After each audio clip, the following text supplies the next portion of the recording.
Good morning, everybody. It's November the 25th, and it's Monday morning still. And the drafts are starting to come in thick and fast now, really. And this is for a professional teacher. This is a difficult time of year that's on the way, because you just feel as though you're reading the same stuff over and over and over again. But that's my problem and not yours. What I'm getting is work which is of pretty good quality, as a matter of fact. Yeah, I'm seeing drafts which are pretty good, so I'm quietly confident about this batch.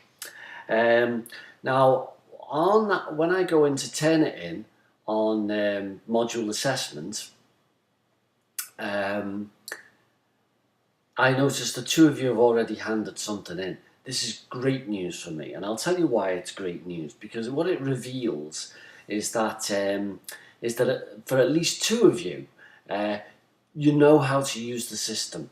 And don't forget, you can put your work in as many times as you want, and each time we'll get rid of the previous times, if you see what I mean.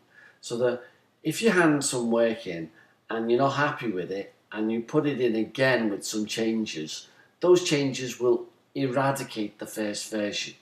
And you can do that right up to December the 16th at 4 p.m. I like to know that people can use this system before they have to use it. So even if you put half a document up, have a go at using Turnitin. I've put a little film in.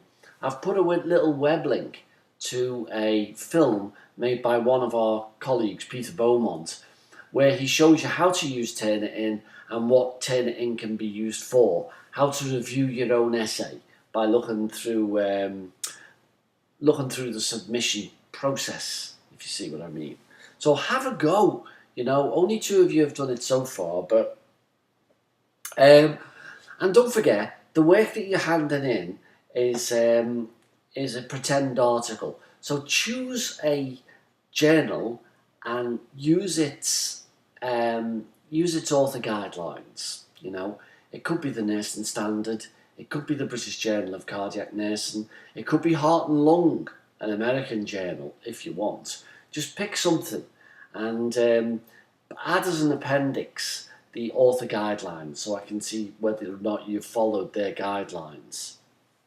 I am getting work in, which not only is it written in accordance with guidelines, it actually looks like an article would appear if it showed up in a publication, and that's really good. I'm not arguing with it, but you don't have to go that far if you don't want. All I need is abstract, keywords, main body, references, appendix. Here is the journal's author guidelines.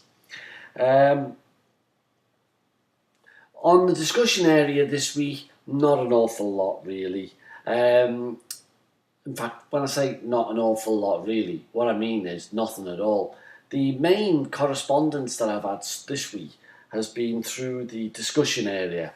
And once again, Salome gets the prize for the most frequent correspondent. Thank you very much indeed. Salome. The other correspondent that I had this week was Eben. Hello, Eben, out there in Saudi Arabia. And she's talking she's gone back rather a long time, and she's talking about communication in the coronary care unit, and talks about the things which might block communication in the coronary care unit will be things like fear and stress and pain.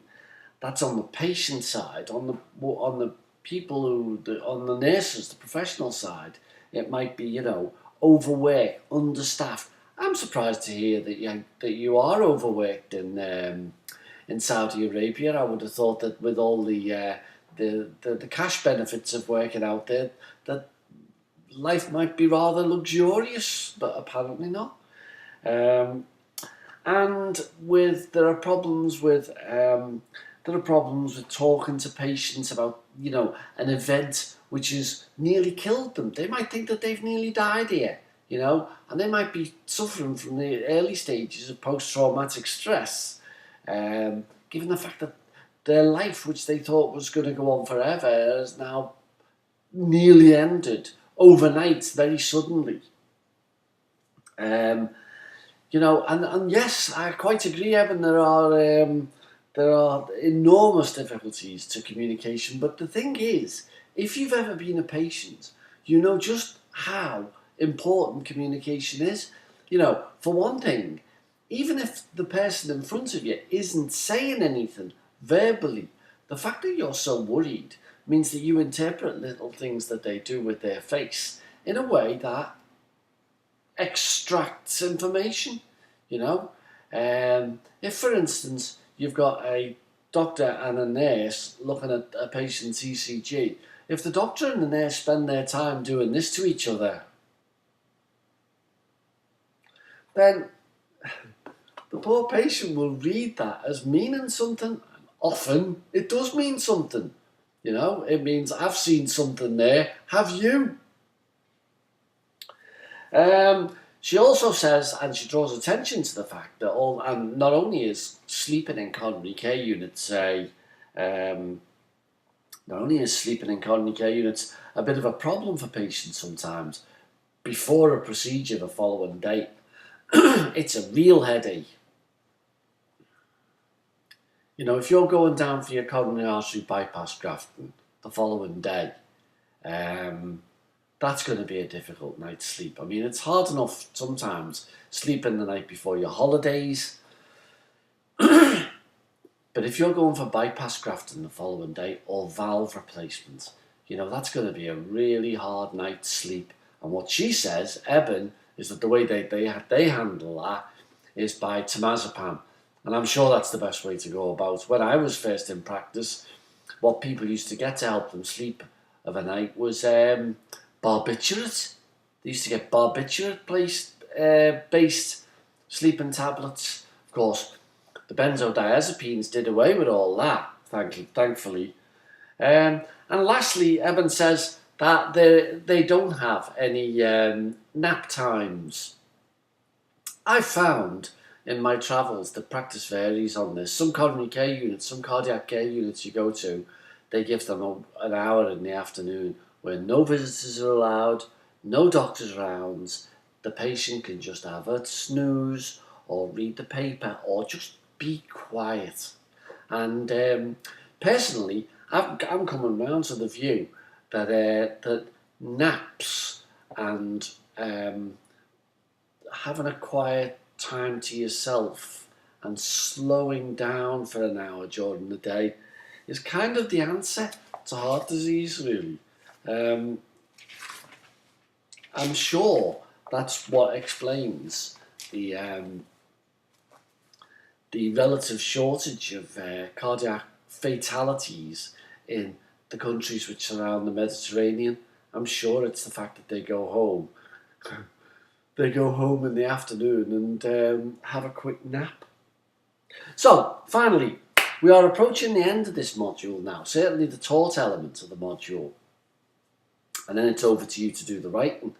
But I'm going to put 2 items on the feedback email that I send out today.